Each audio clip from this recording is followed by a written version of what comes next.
Hello, this is Mark Sobowitz with the Clarion Voice. And today we are very pleased to have my niece, Angie Lemm, as our guest, who is a teacher at Lillian Larson School in Paso Robles and soon to be an administrator starting at the beginning of August.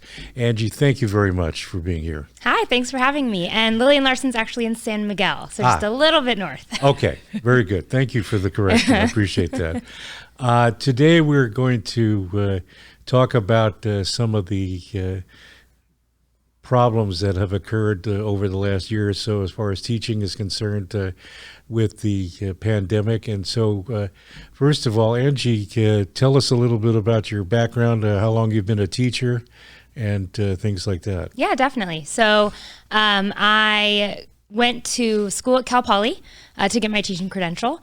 And then I was able to do some student teaching in the area. And then I was hired at Lillian Larson as a first grade teacher. So I taught first grade for 5 years. And then I made a big jump to middle school. So I went from first grade to middle school and taught middle school English for 2 years. And then this upcoming year, like you said, I get to be assistant principal, but I also get to teach a few middle school electives as well. Okay. So I'm really looking forward to that. Very good. Yeah. Now, as far as dealing with the dynamics of teaching under the pandemic, what challenges have you had to deal with, that were overwhelming, or what did you have to do to adjust? Mm-hmm. There was a lot. There were a lot of challenges. So initially when kind of the shutdown happened, thankfully it lined up right with our spring break. So we had a few weeks, but of course we thought we were going back, right? Everyone thought we were going back. And so one of the biggest challenges was trying to create an online curriculum in a few days. So everything that we did in the classroom, some teachers already used online methods, but a lot of us didn't. So trying to make everything we had done in the classroom fit for online. The school as a whole, we had to get devices into the hands of all of our kids because not all of our kids have access to a device or internet. So we had to get internet and hotspots for all of our kids. And so just that initial setup was a huge challenge. But thankfully, like the staff, we just all helped each other out. We banded together. We helped each other with the technology and all of that. And so that was definitely the biggest initial challenge when COVID kind of hit. Okay. Yeah. As you went along during the school year, what developed, as additional challenges? Were you able to be effective as far as teaching is concerned? In some ways, yes. In other ways, it was much harder. I think the biggest challenge was connecting with the students. When they're in the classroom, when you can interact with them, it's so much easier to form a relationship versus when they're on a computer or online. So when we were able to, this last school year, in November, our students started coming back onto campus more regularly. And that was huge, just in forming those relationships, forming those connections. And also online, you're never quite sure how much they're really taking in. You can hope that they're tracking with the lesson and that they're actually the ones doing their work. But having them in person is a lot easier to know whether they're actually understanding the materials. But I would say the relationship aspect is probably, for me, the most challenging. Okay. Now, as far as getting the material that you were teaching, were there provisions for testing to see whether or not the students were actually applying what was being learned, or how did that go about as far as testing them? Mm-hmm. So the California state testing was waived for the year before last. Because we were all at home. So for last year, our school was able to get a waiver for the official state testing in lieu of some other kind of testing assessments that were done. But our school we don't do a ton of district-wide assessments. We do a few a year, but most of the assessments are done by the teacher in the classroom. So of course, that was encouraged. We have a few programs that monitor like reading progress and growth and math. So we tried to use those programs to kind of assess where the kids were at and see how much they had maybe fallen behind, where the holes were and things like that. But not too much different than a normal school year. In a normal school year, you're always monitoring student progress to try to see, how to meet their needs better as well. were there any results that surprised you as far as what you had to deal with as far as teaching online? I mean, It didn't really surprise me. A lot of students were behind, but that was expected.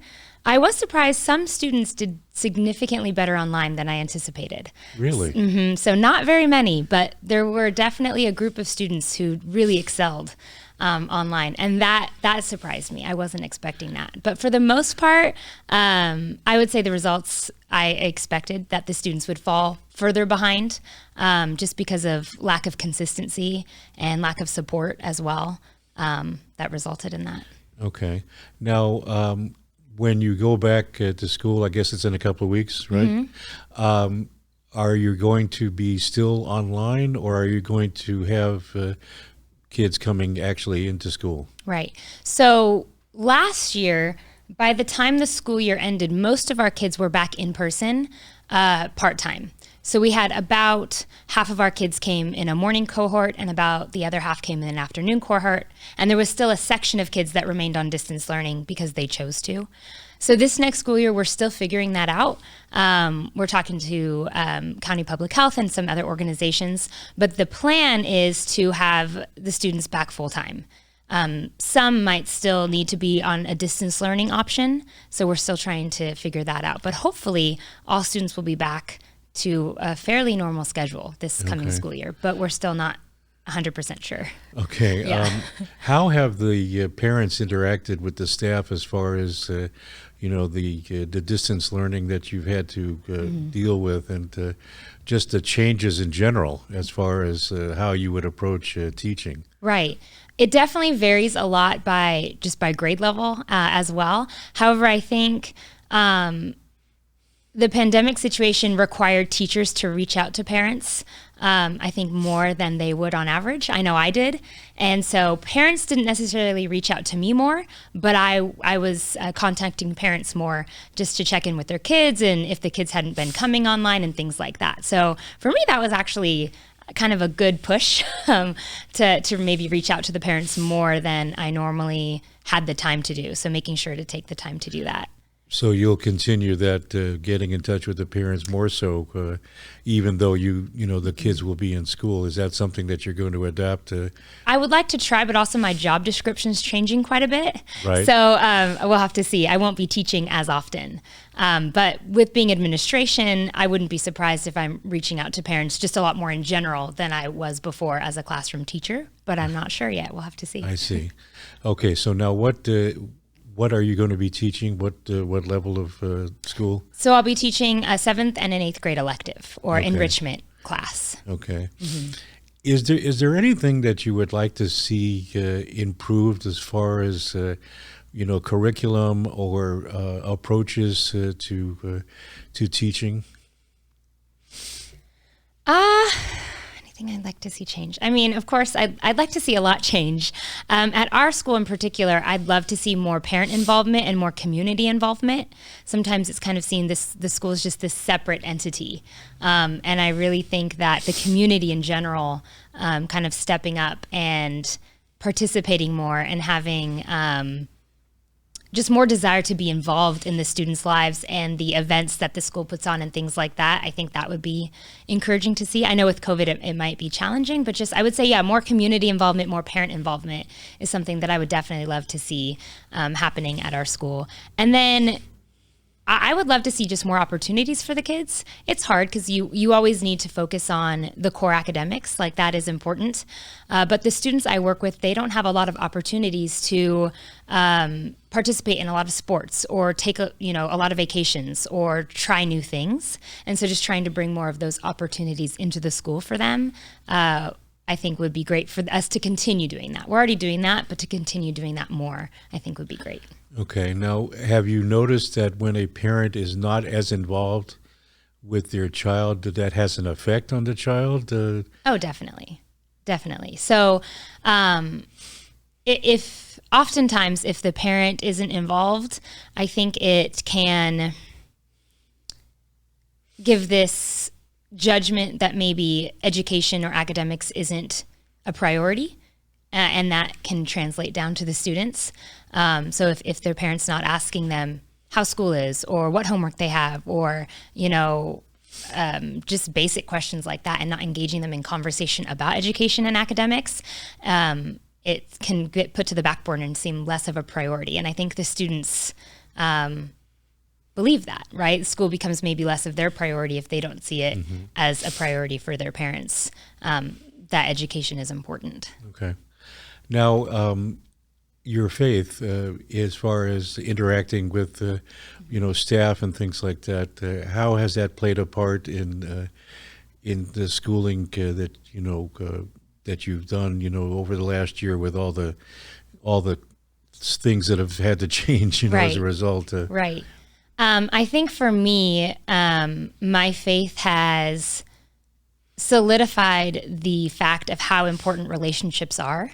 So with all this, turmoil occurring, the relationships between myself and my students and myself and fellow coworkers really became my priority.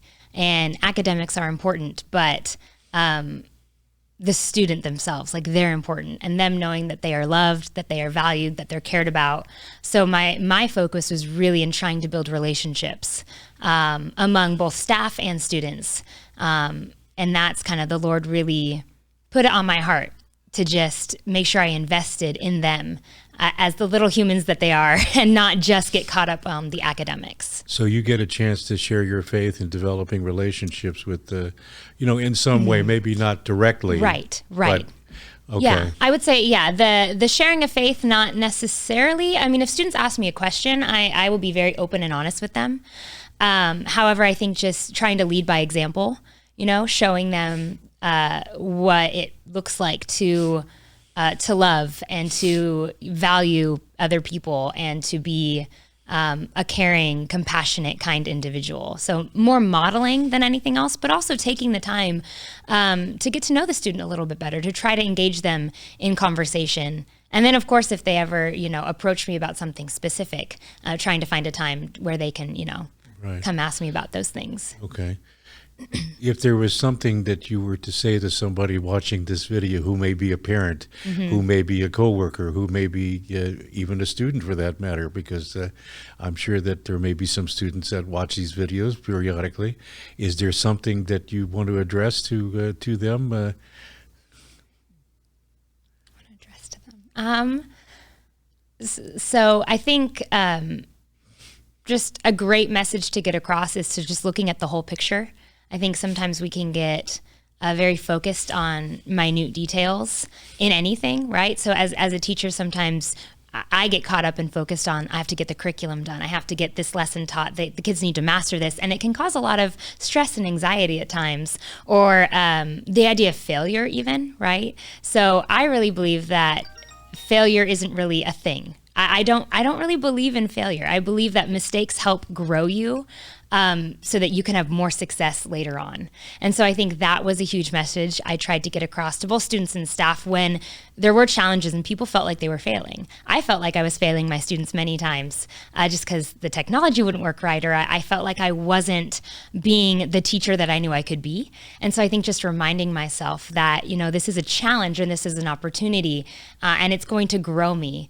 And I'm not failing, I'm just learning how to do better, I think is like that mindset shift. Sure. So that's definitely something that I learned, and that I would just love for my students in particular, to just have that confidence that it's okay to struggle. Struggle is good. Without struggle, you don't grow, you don't learn. Right. But not to get kind of stuck on those mistakes or stuck on what we view as failure. Okay. Yeah. Angie, thank you so much for being with us today on A Clarion Voice. And if you liked what Angie and I have been talking about, please like and subscribe. Be sure to hit the bell. And if you have any questions, please direct it to clarionvoice at gmail.com. Thank you for watching. We appreciate it.